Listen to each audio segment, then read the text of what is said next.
Hello guys! Ayan, may blessing ako dumating. Gali ako nag-ikot-ikot para mamayat ko. Joke lang. Nagkita kami, napadaan ako doon kina Kuya Jeronimo Kabudbud sa may doon sa block ba yung block 5, block 6, hindi ko alam anong block yung bahay. Nagkita kami ni Maria Andarig. Ayan, thank you Maria Andarig sa blessing na binigay mo. Ako ay napakasaya. Ayan, pagkita ko sa inyo guys kung ano yung mga binigay niya sa akin. Ako, balwag ball yung binigay niya. Balwa ball, basta ano yun.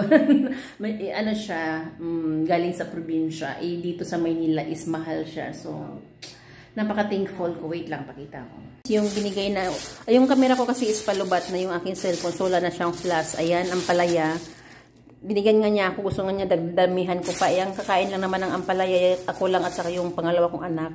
Tapos, yung pipino. Ayan, dalawa yung kinuha kong pipino. Kasi gusto ko yung pipino. Tapos, magmimiswa ako. Ayan, patsola. Dito guys, hindi mo alam kung magkano yan. Sa mga 30 pesos. Mahigit na yan. Pag binili mo, ito is nasa mga 25 to 30 pesos na rin. Ito din medyo mahal. And binigyan ni rin ako ng saging with love yan. From Lacey. Ayan.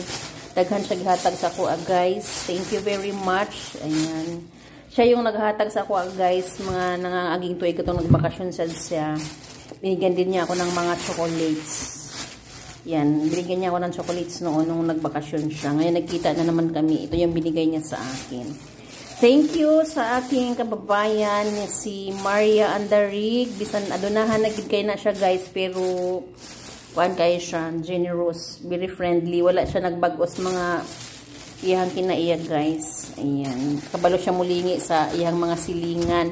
Thank you Maria. God bless you more. Ayan. Happy kaayo ko kay mahal baya kayo ang saging diriday. Mahay kay diri sa Manila. Kuyawan ka, Gis ang utso. Ayan. Thank you.